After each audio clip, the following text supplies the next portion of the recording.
Shalom y bienvenidos de vuelta a Israel con Aline. Estamos en Jerusalén y vamos a mostrarles algunas de las excavaciones arqueológicas más recientes de la ciudad que muestran el probable lugar del juicio de Jesús por Poncio Pilato.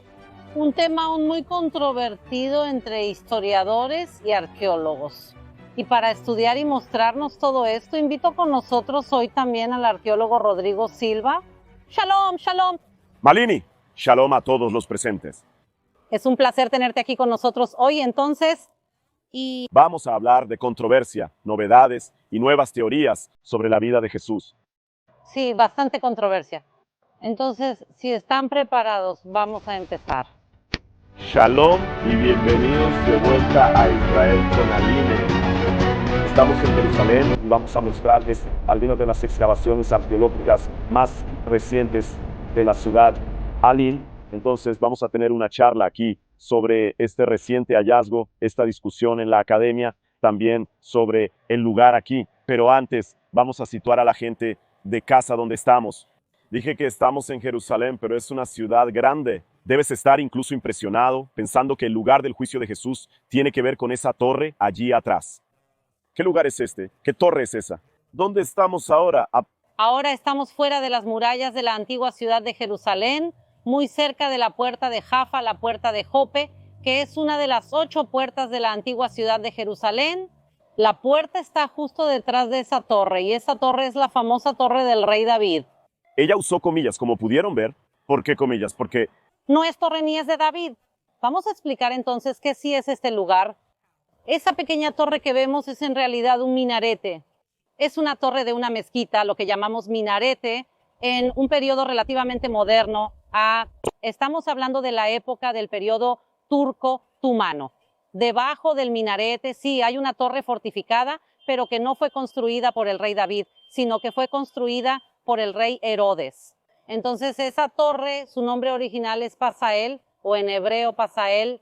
Entonces esa es la torre de Pasael, construida por el rey Herodes el Grande hace 2000 años, es decir, 1000 años después de David. Pero David terminó ganando la fama, a pesar de que quien realmente la construyó fue el rey Herodes. Mira, el viento pasa por aquí y vamos haciendo y construyendo la narrativa. Entonces, si te diste cuenta, es porque en la época de los otomanos, de los que Linde está hablando, comenzaron a poner sellos, los propios otomanos, en cosas que no eran necesariamente bíblicas, pero adoptaron una tradición equivocada. Y muchos peregrinos en esa época pensaban que allí era el palacio del rey David, y hasta se le llamó también Ciudad de David, aunque sabemos que la ciudad de David está en el otro lado, allá abajo, ¿verdad? Muy lejos de donde estamos. Y ahora vea lo que es interesante, cuando ella habla también reciente para la historia de Israel, que es milenaria, pero estamos hablando de algo cerca de 500 años de edad, es decir, casi la edad del descubrimiento de Brasil. Entonces allí tenemos una torre del periodo otomano. El periodo otomano comienza aquí en Jerusalén en 1517 años, después de que Brasil fue descubierto. Y debajo tienes la estructura de un palacio de Herodes, que es descrito por Flavio José. Había otras torres, como la de Mariamne también. Él ponía nombres hasta de personas que mandó matar. El héroe, diciendo que la marada era complicada, mandaba matar a familiares y ponía el nombre de esas personas en las torres. Y una de ellas sobrevivió, que es exactamente la de Pasael en... ¿El hebreo es más difícil de pronunciar? Bueno, ahora lo tenemos allí abajo y pueden notar que ya hay estructuras de una muralla. Esta muralla es una mezcla de la muralla de la época de Herodes, la muralla de la época de los Asmoneos, que es de la época anterior al nacimiento de Jesús, y murallas también de la época del primer templo. Porque cuando hablamos de la ciudad vieja de Jerusalén, también es bueno explicar, Aline, que la ciudad vieja no siempre tiene el mismo contorno que la Jerusalén bíblica. Hay momentos en que la llamada ciudad vieja de hoy coincide con las murallas de la época bíblica, hay momentos en que no coincide. Pero aquí coincide con las murallas de la época de Salomón, en la época de los Macabeos y también en la época de Herodes. Acerquémonos más para ver algunos pedazos de esa muralla y entiendas mejor. ¡Vamos allá! Ahora, Aline, conoces muy bien la historia de Herodes, incluso estudiaste eso. Incluso, y todo el mundo sabe que Herodes... este ruido aquí quiero parar para explicar. Bienvenidos al reporte de tráfico de Israel. ¿Ven los coches estacionados aquí? Es porque alguien está intentando entrar a la ciudad vieja, pero no está autorizado. Entonces, la barrera no se abre para él, se va formando la fila aquí y la gente empieza a tocar la bocina. A la gente aquí le encanta usar la bocina. Israel no es la excepción en el Medio Oriente. A veces, incluso turistas llegan a la ciudad vieja sin saber que necesitan autorización para entrar, la cual normalmente es otorgada solo a residentes o trabajadores del lugar. No es cualquiera quien simplemente puede circular en la ciudad vieja con coche, pero pueden estacionar aquí y seguir caminando, aprovechar eso. Ciudad maravillosa. E incluso algunas personas dicen que el claxon es el tercer idioma oficial de Israel. Existe el hebreo, el árabe y el claxon. Sin claxon, el conductor no sabe manejar. Pero vamos a conversar de todos modos. Si suena el claxon, suma. El ambiente. Bienvenido a Israel. El tráfico. De aquí. Pero como estaba diciendo, Herodes, lo que tenía de perverso, de maquiavélico, de mal carácter, también lo tenía de eximio constructor. Ordenaba hacer cosas faraónicas. Y también aprovechaba construcciones antiguas, como aún hoy hace. La gente aprovecha una base y construye encima. Y vamos a mostrarte un poco de la construcción de Herodes, lo que reutilizó. Aquí detrás tenemos en la esquina piedras del estilo herodiano. ¿Cómo sabemos que son herodianas? Porque tienen esta barriguita aquí, esta protuberancia en el medio, ¿ven? Y tiene un encuadre, como si fuera una moldura alrededor de aquí. Eso es típico de Herodes.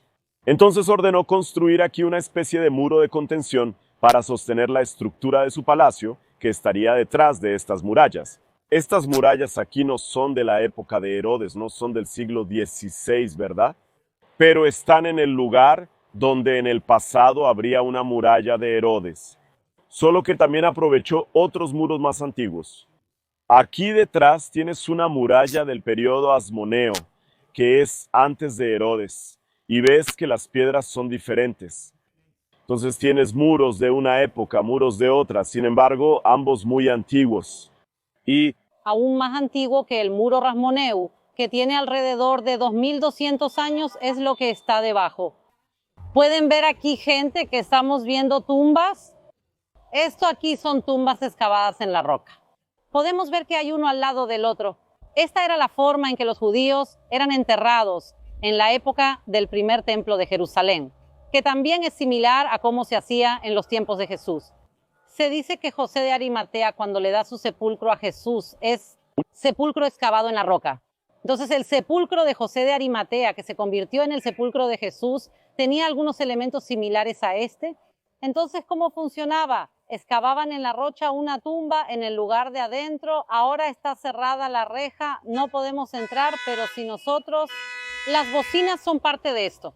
Es verdad, sí. Si entramos allí adentro, podemos ver que hay espacios para colocar los cuerpos. Entonces los cuerpos eran traídos aquí, cerraban aquí la entrada, es decir, la tapa desapareció con el tiempo, pero se cerraba esta entrada. Después de un año se volvía, se recogían los huesos y se ponían los huesos aparte.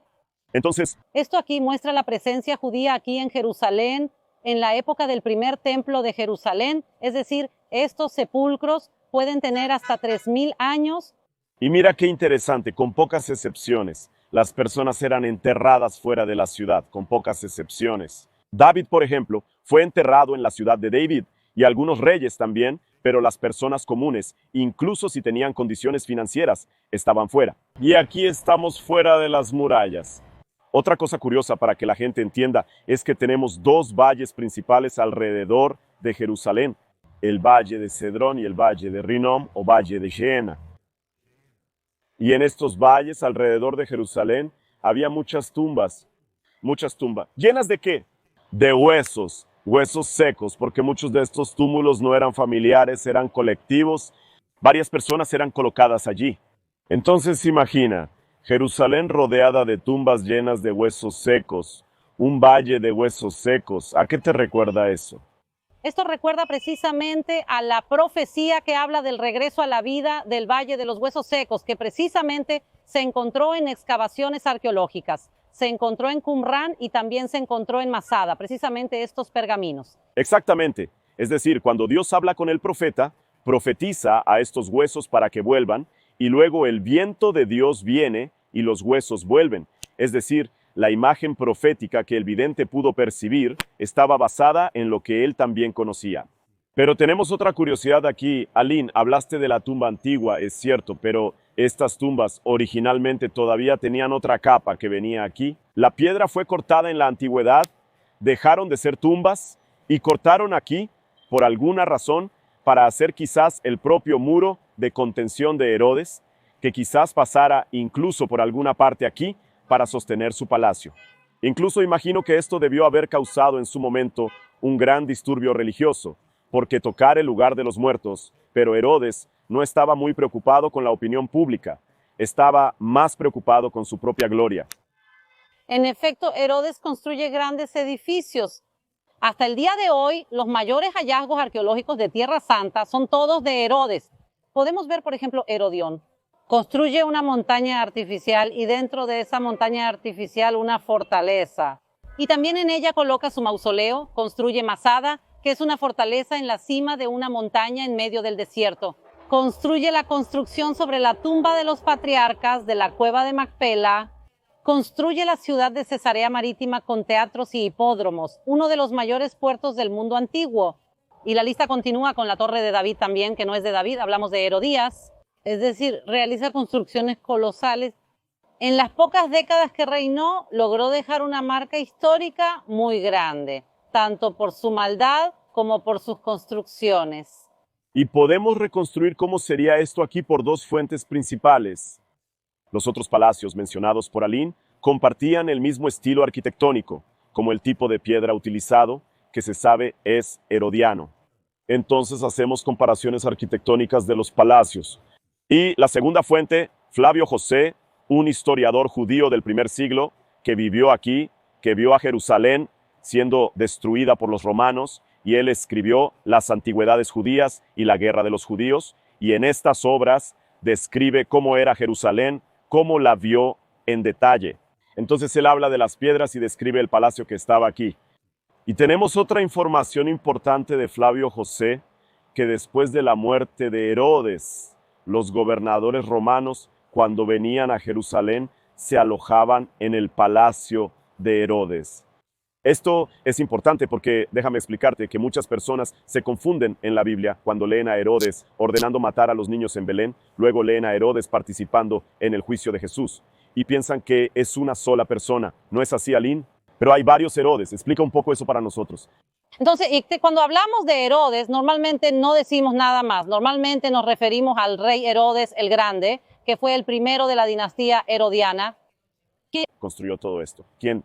Hizo el 99% de las construcciones, realmente es Herodes el Grande, y después de que él muere, el reino se divide entre sus hijos. Entre ellos está Herodes Antipas, Herodes Felipe, también está Herodes Arquelao, luego sus nietos como Herodes Agripa, está Herodes Agripa I, Herodes Agripa II, y por eso vemos muy tarde en la Biblia también, por ejemplo, cuando Félix está con Herodes, en realidad no es Herodes el Grande, no es que vivió siglos, sino que hubo muchos y muchos reyes llamados el rey Herodes, está el rey Herodes el Grande y los demás llevan un segundo nombre. Es como los Césares, tenías a Augusto César, Tiberio César, Calígula César, Claudio César, Nerón César, Herodes también quería que su nombre se perpetuara. Vamos a seguir caminando aquí, porque el Flavio. José va contando sobre la suntuosidad de este palacio. Y cuando vamos cruzando a Flavio José con una parte de la Biblia que voy a leer en un rato, verás que la historia encaja. Aline mencionó que este hallazgo aquí todavía está causando polémica entre historiadores y arqueólogos. Eso es verdad. ¿Por qué? Tengo que explicarles. Quien ya ha venido a Israel, Aline ha sido guía aquí durante muchos años. Ella lo sabe. Normalmente las personas pasean dentro de Jerusalén en una parte llamada Vía Dolorosa. Respetamos la fe de todas las personas y hay toda una cuestión emocional sobre la Vía Dolorosa. Pero desde el punto de vista histórico y arqueológico, estoy obligado a decir con todo respeto, no es quitando la fe de nadie, ni Aline quiere hacer eso, que desde el punto de vista histórico la Vía Dolorosa definitivamente no es la calle por la que pasó Jesús. Entonces, esa idea de Jesús llevando la cruz por las calles de la ciudad de Jerusalén que vemos hoy no tiene sentido. porque esta vía dolorosa está metros por encima del suelo de la época de Jesús. El trazado de ella ha sido cambiado varias veces. Y cuando vas por la vía dolorosa, tienes varias estaciones y hasta muchos sacerdotes, tanto de la Iglesia católica como ortodoxa griega, reconocen que allí son símbolos de la pasión de Cristo y no necesariamente eventos históricos. Y tiene las estaciones, y en una de esas paradas de la vía dolorosa hay un lugar llamado Etiomo. Etiomo en latín significa "he aquí el hombre". Este pasaje se toma de la versión latina de los Evangelios, cuando Pilatos presenta a Jesús a la multitud, y la multitud pide crucificar a Jesús. Y Pilatos dice, "He aquí el hombre", Etiomo. Y allí fue encontrada, principalmente cuando los sacerdotes de la congregación de Notre Dame de Sion, que era una congregación católica fundada por el padre Hatzbon, por su hermano, ellos vinieron y compraron terrenos aquí en Jerusalén, la congregación de Hatzbon, y compraron dentro de la ciudad vieja este edificio, y cuando estaban limpiando allí las monjas para poder hacer una estructura, descubrieron un pavimento de piedras muy grande. En un momento les mostraré en el Evangelio de Juan, dice que Jesús fue condenado y fue azotado por los soldados en un pavimento de piedras que en griego se llama litostrotos. Luego les mostraré esto en la Biblia. ¿Cómo encontraron ese pavimento? Dijeron, entonces aquí fue donde juzgaron a Jesús. Luego, este lugar fue identificado como la fortaleza Antonia, que era un edificio adyacente al templo, y este edificio era donde los soldados romanos vigilaban lo que sucedía dentro del templo. Si hubiera cualquier tumulto, cualquier confusión, saldrían y rodearían el templo. Entonces, durante muchos años, se creyó que allí, en la fortaleza Antonia, sería el lugar del juicio de Jesús, dentro de la ciudad vieja. Sin embargo, desde la perspectiva arqueológica, siempre hemos dudado al respecto. Entonces, en resumen, ¿qué sucede? Sabemos que la vía dolorosa, lo que hoy llamamos la vía dolorosa, es el camino que Jesús hizo desde el lugar del juicio. Sabemos que Jesús fue juzgado, condenado por Poncio Pilato, y él lleva la cruz hasta el lugar de la crucifixión. Entonces, ¿dónde tuvo lugar este juicio? Y hay dos teorías. La teoría más tradicional, que también proviene de las Hermanas de Sion, que es el lugar al que la mayoría de las personas realmente van y conocen, es precisamente la fortaleza de Antonia. Ahora, la pregunta es si Poncio Pilato estaba dentro de la fortaleza de Antonia en el momento del juicio o si estaba en el palacio de Herodes. Entonces, precisamente esa era una duda, y también durante mucho tiempo nadie sabía dónde estaba el palacio de Herodes. El redescubrimiento del palacio de Herodes es algo de los últimos años, y también, precisamente, lo que se encontró aquí en los últimos tiempos cambió la visión de muchas personas en relación a la Vía Dolorosa, donde realmente ocurrió el juicio, y eso es lo que Rodrigo nos va a mostrar ahora. Exacto. Y para cambiar de tema, recordemos la confusión. En la época en que el Imperio Otomano tomó control de todo esto aquí, construyeron ese minarete que Aline ya mostró. También construyeron allí una fortaleza con estilo, voy a llamarlo medieval, porque la Edad Media ya había pasado, pero similar a esas fortalezas medievales. Entonces tenía toda esa estructura de piedra y mucha gente pensaba que todo eso era construcción de los otomanos, hasta que estudios más recientes vieron que una parte de la estructura de abajo, de torre, no era otomana, era del propio Herodes. Los otomanos simplemente hicieron la continuidad. Ahora, vamos a seguir caminando porque ahí entra una pieza importante del rompecabezas que sugiere una nueva hipótesis para el lugar donde Jesús fue condenado por Poncio Pilato. Vamos allá que ustedes van a conocer. ¡Vamos! Allá.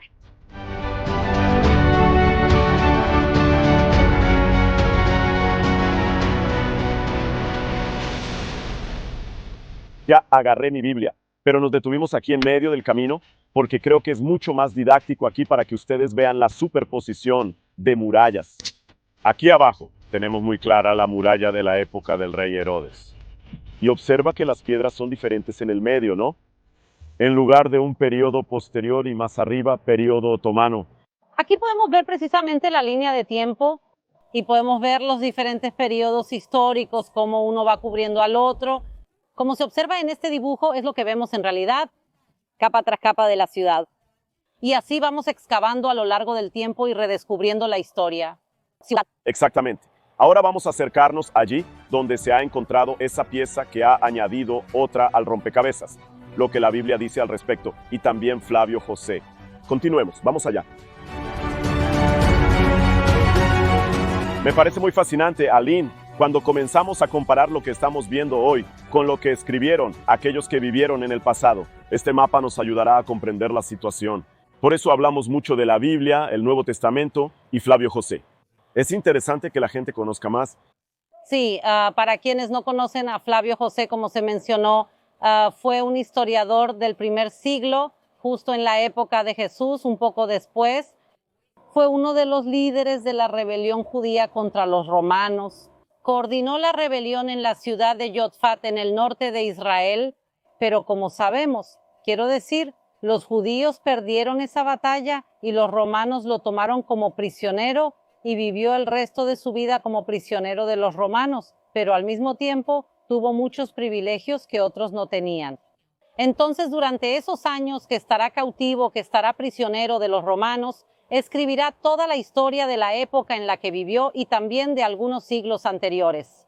Entonces tenemos una descripción en los mínimos detalles de cómo era Jerusalén, porque él tenía todo el tiempo del mundo en la prisión para escribir los libros y él vivió aquí y realmente conocía de cerca la realidad de esa época.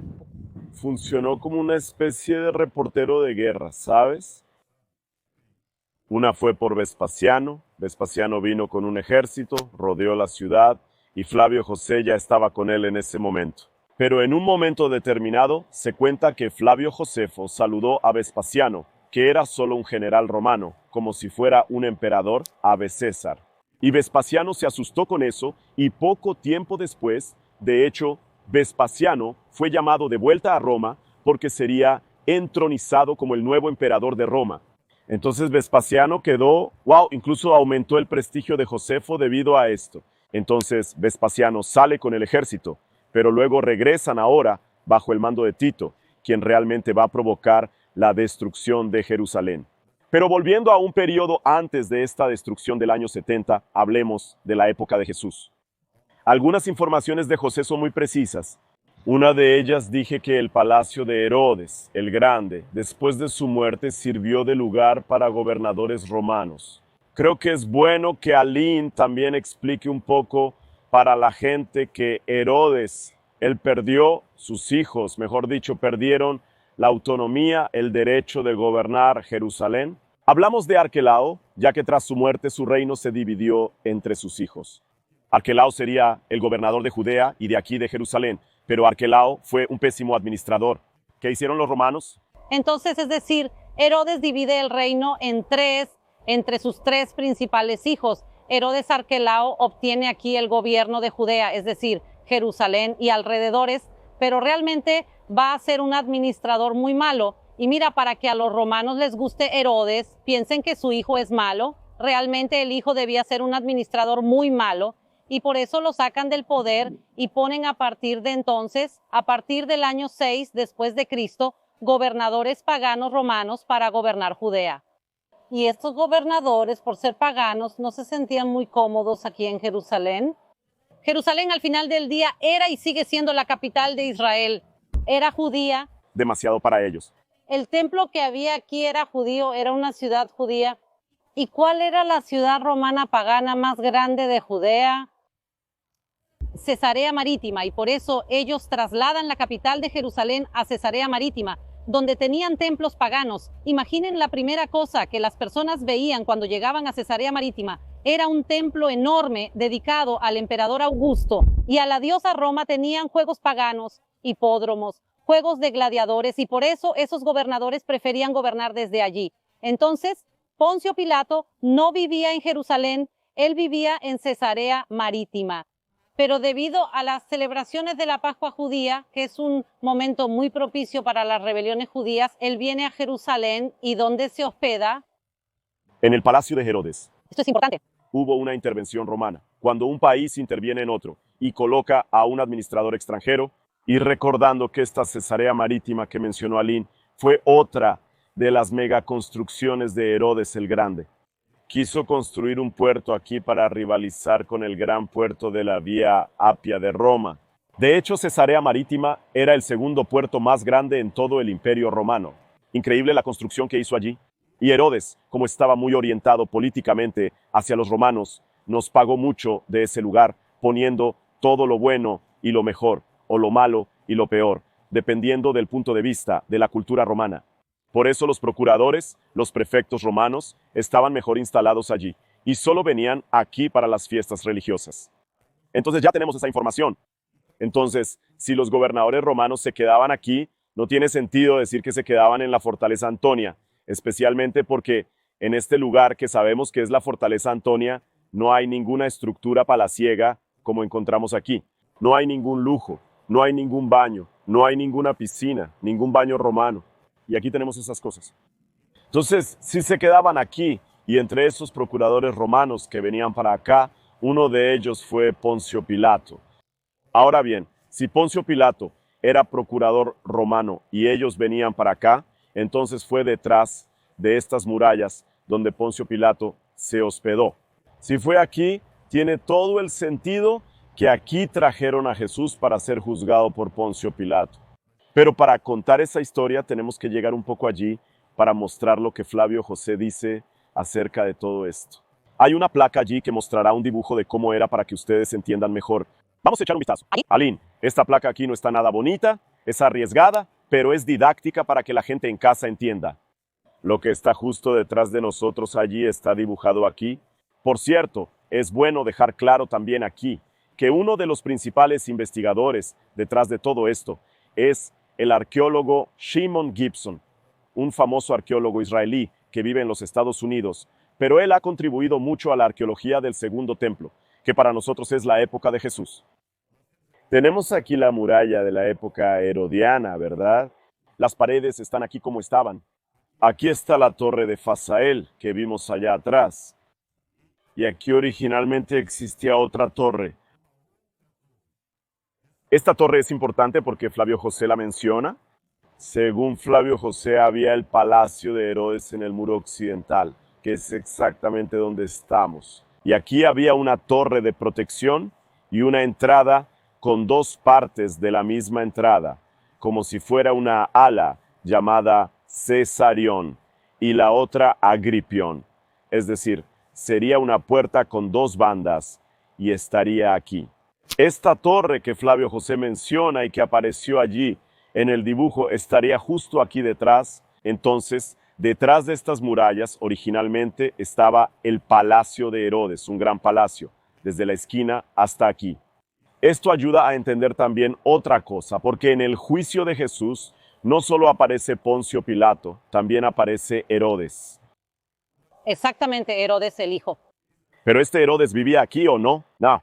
Herodes Antipas vivía en Galilea. Justamente todos ellos allí eran políticos. En el mal sentido de la palabra. Es decir, Poncio Pilato intenta pasar esta responsabilidad del juicio a Herodes Antipas. Él dice, mira, Jesús es Galileo, este hombre que está siendo acusado es Galileo, tú, Herodes Antipas, eres el gobernador de Galilea, asume la responsabilidad, es tuya. Pero ¿qué va a responder entonces Herodes Antipas? Él va a decir, no, este hombre que está siendo acusado es Galileo, pero los crímenes de los que se le acusa se cometieron en Judea y por eso la jurisdicción es tuya, Poncio Pilato. Entonces hay precisamente este diálogo entre los dos, que nadie realmente quiere llevar la culpa, por así decirlo, de haber crucificado a Jesús. ¿Y por qué eso? Es lo siguiente, gente. Imagina todo lo que Aline está diciendo sobre el juego político de la época. Vamos a mover más hacia aquí, Aline. Jesús era una figura controvertida porque los líderes judíos de esa época querían la muerte de Jesús.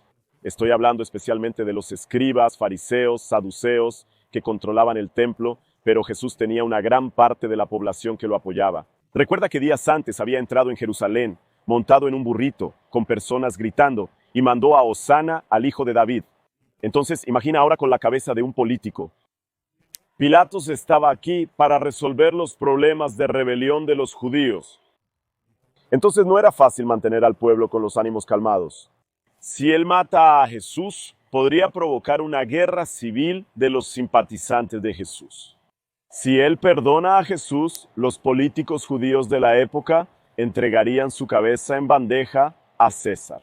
Mira, está apoyando a alguien que quiere ser rey en lugar de César. Entonces, en esta situación, para librarse de cualquier problema, cuando vio que Jesús era de Galilea, le pasó el problema a Herodes.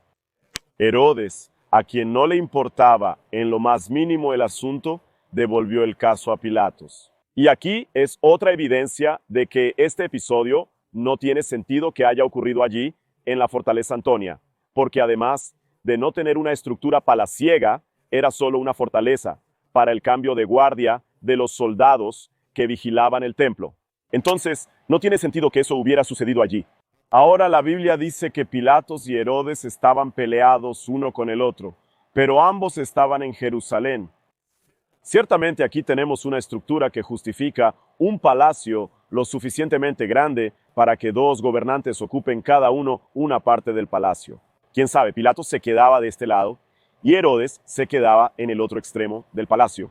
Y también lo suficientemente grande para albergar a los dos gobernadores, algo que no se puede hacer en la fortaleza Antonia, pero al mismo tiempo lo suficientemente cerca para que Pilatos enviara a Jesús a Herodes y Herodes lo devolviera Jesús. para Pilatos. Todo esto en las pocas horas de una mañana de viernes. Exactamente, quiero decir, muchas cosas sucedieron en pocas horas. Es interesante porque cuando Jesús fue arrestado, primero fue arrestado por Caifás, que era el sumo sacerdote del templo de Jerusalén, pero él era allí el brazo derecho de Poncio Pilato. Quiero decir, quien eligió a Caifás como sumo sacerdote no fue el pueblo de Israel, no fueron los judíos.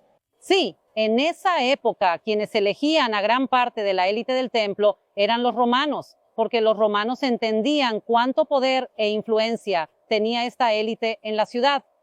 Entonces, cuando Caifás tiene a Jesús consigo durante la madrugada, él también no quiere matar a Jesús. ¿Por qué? Porque él también tiene este lado político que no quiere que sean acusados de haber hecho eso. Y por eso Caifás pasa a Pilatos, Pilatos a Herodes, Herodes vuelve a Pilatos. Entonces ninguno de ellos quiere asumir la culpa, al final de cuentas, por la muerte de Jesús, precisamente porque sabían que eso podría causar una rebelión.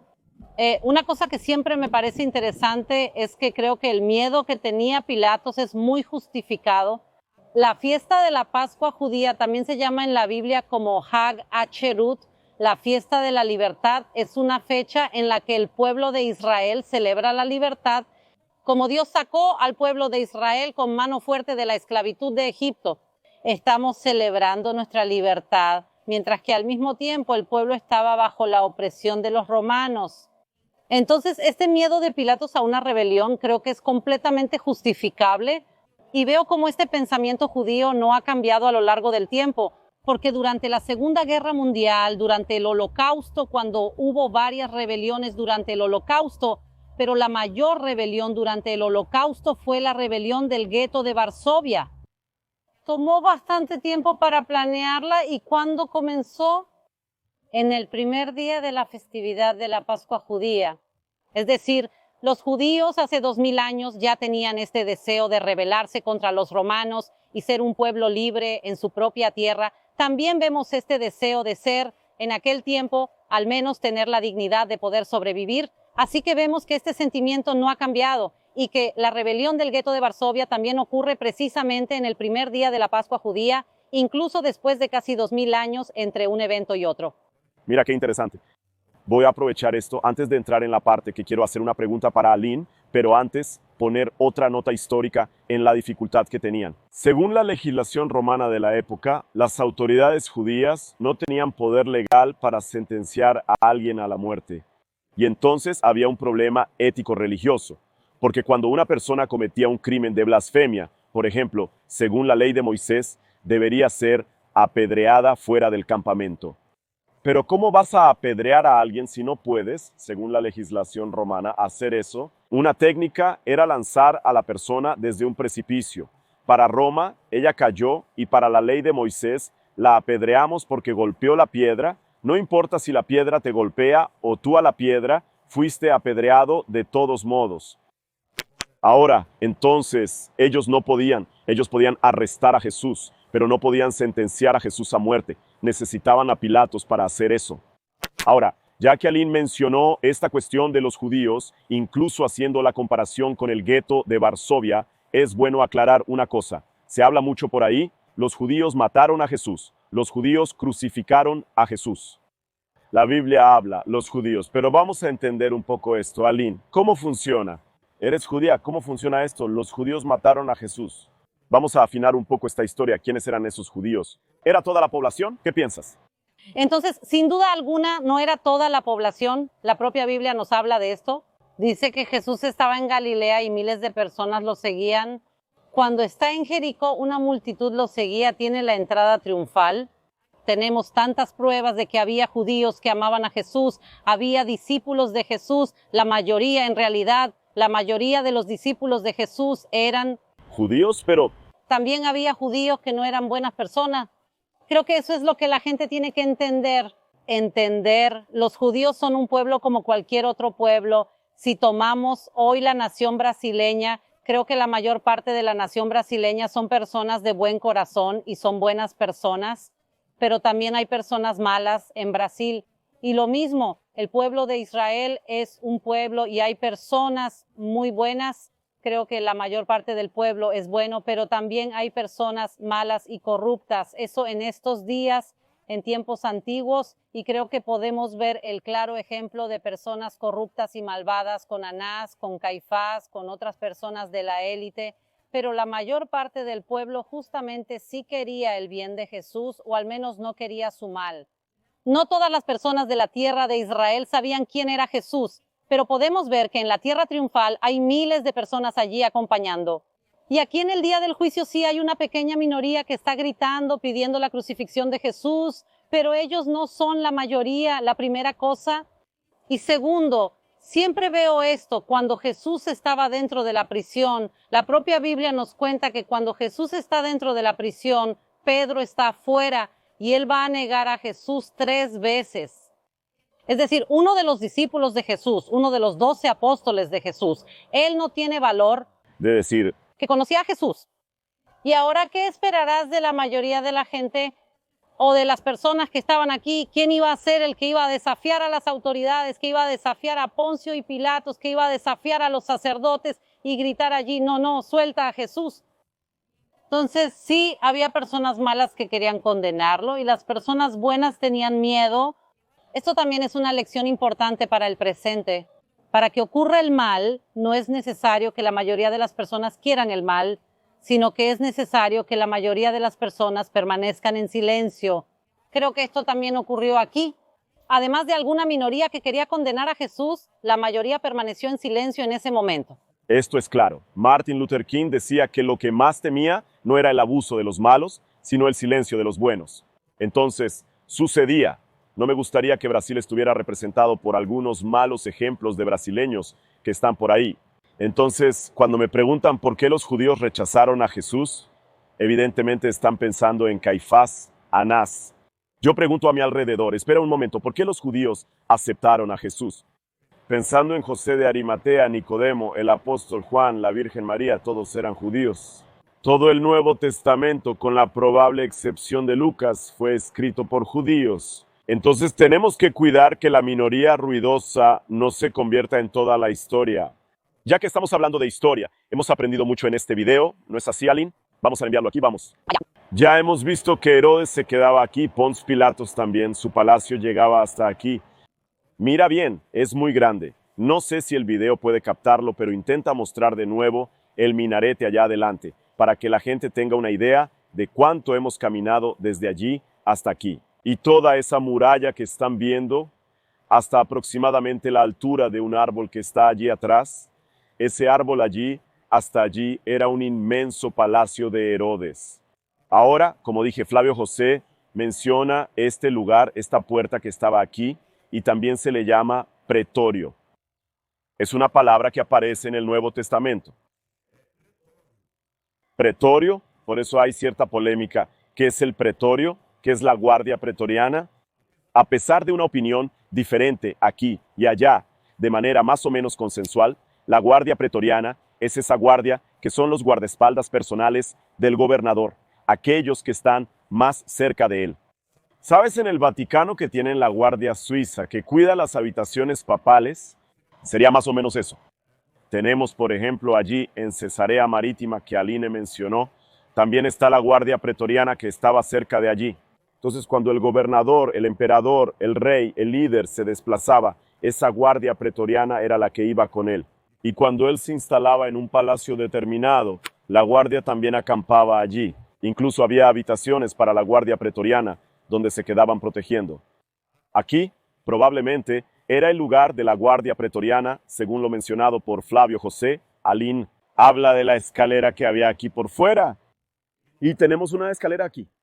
Miren bien, tenemos una muralla aquí, un murete de piedras aquí. ¿Lo están viendo? Del lado de aquí también hay otro murete. ¿Estás logrando mostrar amor? ¿Te sientes tranquilo en el video? La gente de casa está viendo. Y ahora la sorpresa, Aline, vamos a caminar aquí, vamos a subir escaleras de 2000 años. Wow, mira. Aquí un escalón, otro escalón, otro escalón. Ves que había una escalera aquí y no era una escalera común, era una escalera muy suntuosa, tanto que los escalones son muy amplios. Aquí, evidentemente, esa escalera colapsó, pero es interesante que esa escalada sigue aquí, continuaba aquí, y allí en la pared tiene otra escalera que lleva a un lugar que ellos llaman puerta escondida. ¿Por qué puerta escondida? Lo entenderás desde casa. El monte se acercará aquí. Vamos a ver, hay restos, evidentemente que 2000 años de historia, muchas cosas colapsaron.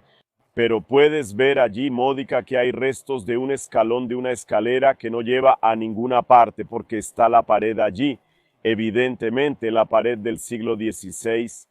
Esta pared del siglo XVI está cubriendo una entrada original que había aquí. Tal vez esa entrada de 2 puertas que Flavio José mencionó.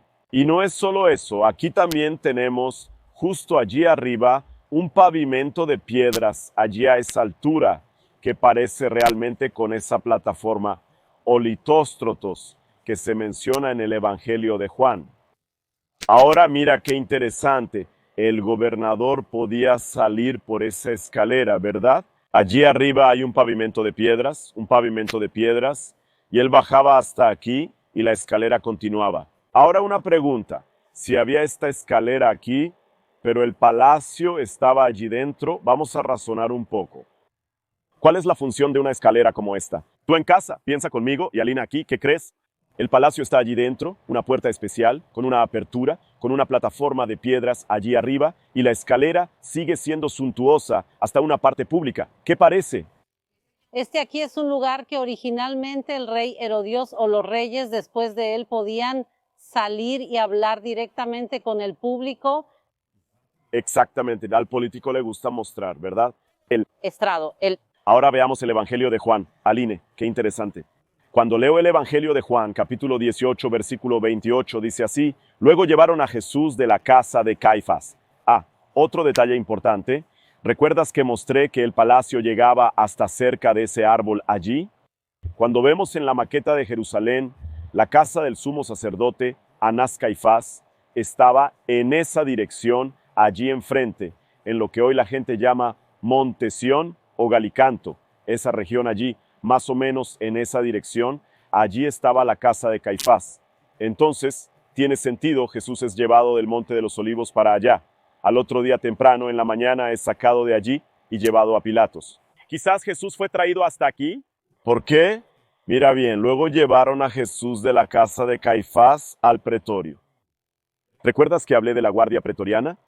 Era temprano en la mañana. No entraron en el pretorio para no contaminarse, ya que sólo así podrían comer la Pascua. Entonces Pilatos salió a hablar con ellos. Gente, tiene todo el sentido. No entraron en el palacio de Pilatos, y el único acceso al público que había era este. No hay otro. Es el acceso que es descrito por Flavio José.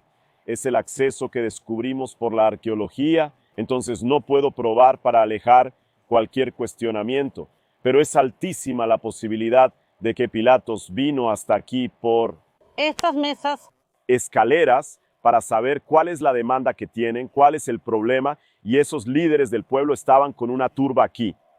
Entonces Pilatos salió a hablar con ellos y preguntó, ¿qué acusaciones traen contra este hombre? Entonces ellos dicen, este hombre quiere ser rey en lugar de César, etcétera, etcétera. Y se quedó ese juego. Pilatos tal vez tomó a Jesús, llevó a Jesús allí adentro, la multitud esperando aquí un veredicto. Allí él envía a Jesús a Herodes. En el otro extremo, Jesús pasa por Herodes, pero Herodes devuelve a Jesús a Pilatos. Y entonces dice lo siguiente, vamos a leer otro pasaje que dice aquí, vean bien, por eso, capítulo 19, verso 1, Pilatos tomó a Jesús y ordenó azotarlo. Los soldados tejieron una corona de espinas y la pusieron en la cabeza de Jesús. También le pusieron un manto púrpura. Se acercaron a él y decían, salve rey de los judíos, y le daban bofetadas. Pilatos salió de nuevo y dijo a los judíos, aquí les presento para que sepan que no encuentro en él ningún delito. Entonces Jesús salió, para salir él había salido del palacio. Jesús salió probablemente en esa parte de piedras allí donde la gente podía ver, en esa plataforma. Jesús salió llevando la corona de espinas y el manto de púrpura. Y Pilatos les dijo, he aquí el hombre. Cuando vieron a Jesús, los principales sacerdotes y los guardias gritaron, crucifícalo, crucifícalo. Los judíos respondieron, tenemos una ley y según esa él debe morir porque se hizo hijo de Dios.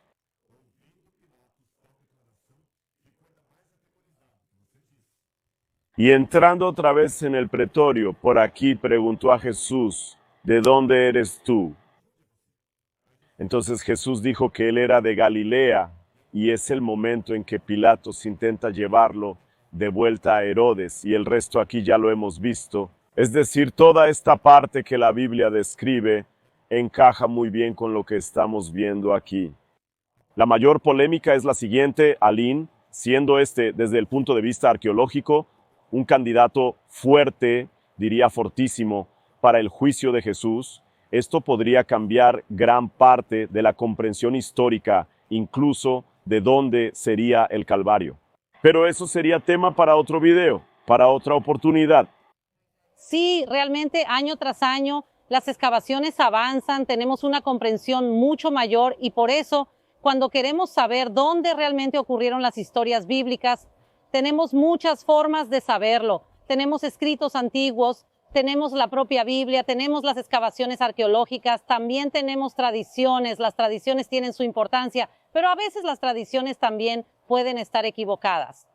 Entonces es precisamente armar este rompecabezas y este rompecabezas del pretorio como este lugar realmente como el lugar del juicio de Jesús. Es una teoría que se está desarrollando y con estas nuevas excavaciones realmente se está fortaleciendo y también porque ahora estamos fuera de las murallas, pero por dentro también se han realizado excavaciones arqueológicas y se han encontrado partes de las piscinas del rey Herodes, se han encontrado partes de los cimientos del palacio del rey Herodes. Entonces no son solo las pruebas que estamos viendo aquí por fuera, también hay pruebas por dentro y están armando este rompecabezas. Y la pregunta ahora es, ¿dónde realmente fue juzgado Jesús? Y creo que no podemos estar absolutamente seguros. Creo que tenemos que volver en el tiempo para realmente presenciar donde todo sucedió, pero realmente estamos en un candidato muy fuerte para ser el verdadero lugar. Para terminar nuestro video, quiero mostrarles esta plataforma de piedra que mencioné tantas veces que está allí arriba para que entiendan el cierre de este juicio de Jesús. Vamos a ver esta última parte. Vamos allá. Entonces ven con nosotros.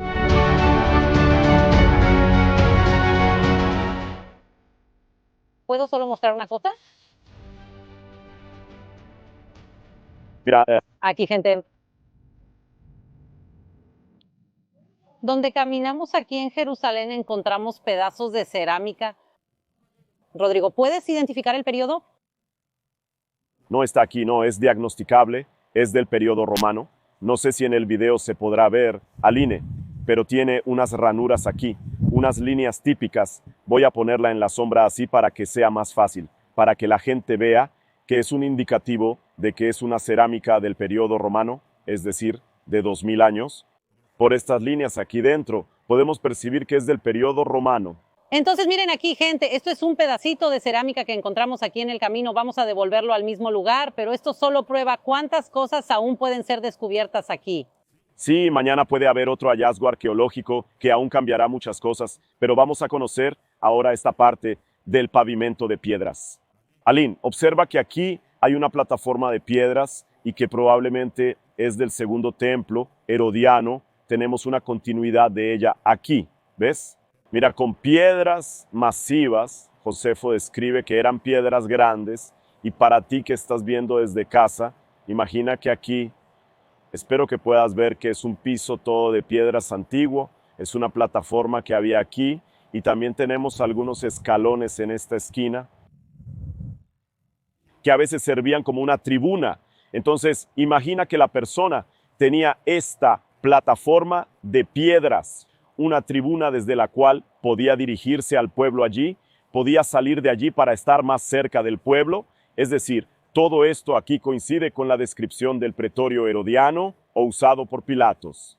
Entonces, cuando vamos al Evangelio de Juan, tenemos este otro pasaje aquí que llama mucho la atención. Voy a leerles aquí, Evangelio de Juan, capítulo 19, versículo 13. Cuando Pilatos escuchó estas palabras, sacó a Jesús y se sentó en el tribunal, en el lugar llamado pavimento, que en griego es litos trotos. Litos trotos, litos en griego es piedra. Trotos es plataforma. ¿No sabes conducir en la carretera? Estratigrafía. Entonces pavimento de piedra. Y Juan va aún más allá. Él da el nombre hebreo. Él dice lo siguiente. Pilato se sentó en el tribunal, en el lugar llamado pavimento, en hebreo, Gabatá. Era el día de la preparación de la fiesta de Pascua alrededor del mediodía. Y Pilatos dijo nuevamente a los judíos, aquí está su rey. Como dijiste, no podemos estar absolutamente seguros, pero la posibilidad, o al menos como candidato, este es un lugar muy fuerte. Aunque no podamos tomar una decisión final ahora, no podemos retroceder en el tiempo. Eso es un hecho. La muerte de Jesús durante la Pascua se sitúa por algunos en el año 31, mientras que otros la ubican en el 33. Eso revolucionó la historia de tal manera que hasta el día de hoy ese episodio no se olvida. Estoy muy contento de estar aquí contigo, Aline, teniendo la oportunidad de mostrar este lugar para que las personas vean la Biblia de una manera tridimensional. Realmente podemos entender aún más cómo sucedió la historia, es decir, tomar y poder leer los versículos y entender cómo sucedieron las cosas. Cuando dijiste que Él se sienta, es decir, hay una buena posibilidad de que Él se haya sentado aquí, entonces realmente la Biblia adquiere aún más colores y aún más vida estando aquí en Israel. Espero que hayas disfrutado este contenido. Recuerda seguir a Aline en el canal Israel con Aline y Estamos en Rodrigo Silva Arqueología. juntos un abrazo personal.